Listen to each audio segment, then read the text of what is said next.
प्यारे दोस्तों, आज का वीडियो बड़ा ही इबरतनाक है। एक औरत का हो जाता है हलाला। कैसे होता है हलाला और हलाला क्या है दोस्तों, और इसका अंजाम क्या होता है, यकीनन जब आप सुनेंगे तो आप भी थर्रा उठेंगे।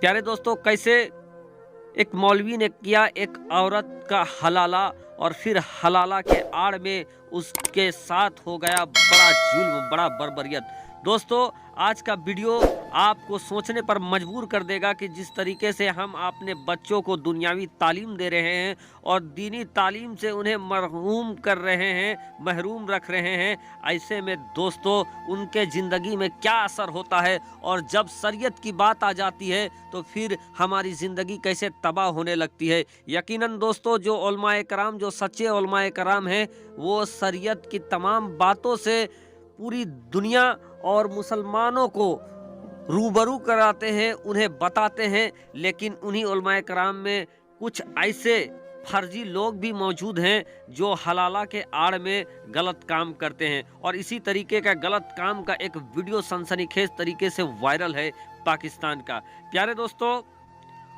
इस्लाम में तलाक और हलाला दोनों ही शरीयत के दायरे में आता है, लेकिन जिस तरीके से जायज चीजों में तलाक सबसे भयंकर और जमीन और आसमान को हिला देने वाला माना जाता है, उसी तरीके से दोस्तों हलाला भी एक ऐसा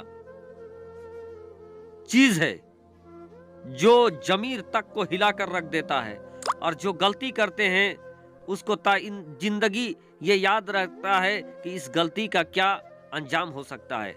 दोस्तों, पाकिस्तान की रहने वाली एक खातून जो कि इंग्लैंड में रहती थी, अपने पति के साथ बहुत पहले बेहतरीन तरीके से वो रहती, हंसी खुशी से वो रहती थी। लेकिन दोस्तों, दिन गुजरने के साथ उस औरत का अपने पति के साथ खटास पैदा हो गया, अपने पति के साथ तकरार पैदा हो गया, और ये तकरार इतना बढ़ गया कि एक शाम को उसके पति से लड़ाई हुआ, और लड़ाई होने के बाद गुस्से के आलम में उसके पति ने कह दिया, जब मेरी तरफ से तुम्हारा 3 तलाक है। अब दोस्तों, वो औरत जो पहले अपने घमंड में बड़ा चूर थी, अपने पति से बात बात में लड़ रही थी, जब रात को ये गजबनाक वाकया हो गया कि गुस्से में उसके पति ने ये कह दिया, शौहर ने ये कह दिया कि मेरे तरफ से जाओ, तुम्हारा तलाक है, 3 तलाक है। सुबह होते ही उसका शौहर को भी बहुत बड़ा झटका लगा, औरत को भी बहुत बड़ा झटका लगा। औरत तो करती तो क्या करती थी, लेकिन दीनी तालीम वो औरत पास दूसरी एक सहेली के पास चली जाती है और पूरा माजरा बता देती है कि रात को कैसे उसके शौहर के साथ उसका झिकझिक हुआ, झगड़ा हुआ, और उसके बाद उसके शौहर ने कहा कि जाओ, मेरे तरफ से तुम्हारा 3 तलाक है। लेकिन अब मैं ये चाहती हूँ कि मैं अपने ही शौहर के साथ रहूँ, गुस्से में जो हो गया सो हो गया, तो कोई ऐसा उपाय है जो हमें बताओ। उसकी वो सहेली कुछ जानकार थी, उसने कहा कि इसका यही उपाय है कि अब तुमको अपने शौहर के साथ फिर से रहने के लिए तुमको हलाला कराना पड़ेगा, और ऐसे में ये हलाला ऐसी चीज़ है जो कोई राजी नहीं होता है। लेकिन मैं एक खुफिया हलाला सेंटर के बारे में जानती हूँ, जहाँ तुम हलाला कर लोगी और तुम्हारा हलाला भी हो जाएगा और लोगों में ये जाहिर भी नहीं होगा, फिर तुम अपने शौहर के साथ शादी कर सकती हो।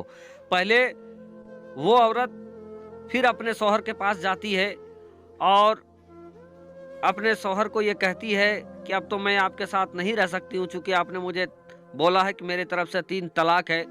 उसका शौहर कहता है कि नहीं, तुम्हारा तलाक नहीं हुआ है, लेकिन वो औरत मानती नहीं है और बगैर शौहर को बताए वो चली जाती है उस अपनी सहेली के पास, और सहेली से होते हुए वो खुफिया हलाला सेंटर पहुंच जाती है, जहां पर दोस्तों ऐसा काम करने वाले फर्जी मौलवी वहाँ पे मौजूद थे, जिन्होंने हलाला के नाम में एक तरीके का घिनौना गुनाह कर डाला। उसको कहा कि ठीक है, हम तुम्हारा हलाला कर देंगे, और उसके बाद क्या हुआ दोस्तों, उस मौलवी ने उस औरत का हलाला कर दिया।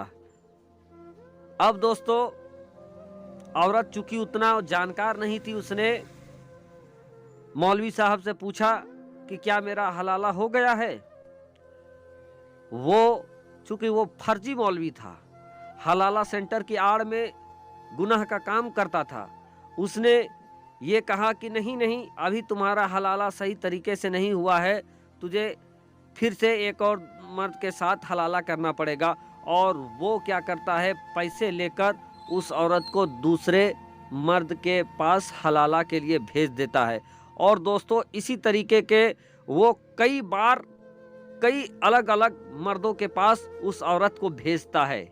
अब उस औरत को ये लगने लगा कि कहीं ये हलाला के आड़ में मेरे साथ अस्मत दरी तो नहीं कर रहा है।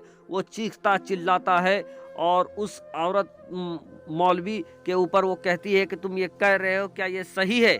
और उसको ये लगने लगा कि मैं अब इतने गैर मर्दों के साथ चली गई हूँ कि अब मैं खुद अपने शौहर के लायक नहीं रही हूँ, और वो औरत डिप्रेशन में चली आती है। प्यारे दोस्तों, ऐसे काम करने वाले पे सद लानत है जो चंद पैसों के एवज में ऐसा घिनौना काम करते हैं। लेकिन गौर करने का मकाम है दोस्तों कि अगर इस औरत को अगर इल्म दीन अगर इसके पास होता, जरा सा भी होता, तो हलाला कैसे होता है और हलाला का क्या नियम है ये उसको मालूम होता। कहीं ना कहीं दोस्तों इसके जिम्मेवार उसका शौहर भी है, वो खुद भी है कि बात बात में अपने शौहर के साथ लड़ाई झगड़ा किचकिच करती थी, जिसकी वजह से बात तलाक तक आई और उसके बाद हलाला के नाम में उसकी ज़िंदगी तबाह बर्बाद हो गई। साथ ही साथ दोस्तों इनके वालदैन और ऐसे बहुत सारे वालदैन की भी इसकी जिम्मेवारी बनती है जो अपने बच्चों को इल्म दीन नहीं देते। अगर उन्होंने सही आलिम के पास अपने बच्चों का इल्म दीन दिया होता, दीन की जानकारी दिया होता कमोबेश, तो उनको पता चल जाता कि हलाला कैसे होता है और वहाँ बहुत सारे मर्दों की ज़रूरत नहीं होती है। दोस्तों एक ज़िंदगी तबाह बर्बाद हो गई हलाला के आड़ में, और इसका वजह बना आपस में किचकिच, इल्म दीन का ना होना। तो दोस्तों अपने बच्चों को इल्म दीन दे, मियाँ बीबी के बीच शौहर किचकिच ना करे, नहीं तो ज़िंदगी तबाह हो सकती है। उसके बाद दोस्तों वो औरत डिप्रेशन में रहने लगी, उसका शौहर भी अपनी बीवी की जुदाई में पागलों की जैसा रहने लगा, और एक हंसता खेलता जिंदगी, एक हंसता खेलता परिवार पूरी तरीके से बर्बाद हो गया। और इसका वजह बना दोस्तों इल्म दीन का ना होना, और घर में मियाँ बीबी के साथ हमेशा किचकिच